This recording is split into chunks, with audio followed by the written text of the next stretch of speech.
अध्यक्षांना मी विनंती करतो की त्यांनी इथं स्थान बनवायचंय आणि एमपी ग्रुपला मी मॅडम वहिनी या सांगतो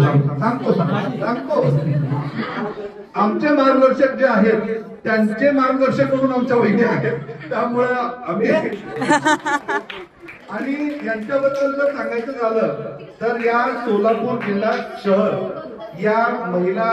ज्या आहेत त्यांचं सभाच्या अध्यक्ष आहेत आणि काउन्सिलर आहेत महिलांचे, की काही समस्या असतात किंवा काही कुणाला विचाराने किंवा आचाराने किंवा कुठल्याही बाबतीत इथं आपल्या बसलेल्या महिलांमध्ये पण मला ज्या दिवशी आमची भेट झाली दिवाळीची आमची ओळख झाली त्या दिवशी आम्हाला त्यांनी बरंच काही सांगितलं. आपल्या मनमीत ब्लॉसम बी विंग मध्ये कुणाचा मनमीत ब्लॉसम बी विंग मध्ये कुणाचा कुठलाही प्रॉब्लेम असेल, उदाहरणार्थ मी मुसळे वहिनींना सांगतो, आता तुमचं बाळ आहे रडतंय, तुम्हाला घरात काम करायचं, तुम्हाला त्याला घ्यायला कोणी नाही आहे, आमच्या वहिनी इथं उपस्थित आहेत हा आवडतो म्हणजे खिंड दिली. तर हे आम्हाला आधी त्यांनी सांगितलंय कुठल्याही अडी अडचणाला हे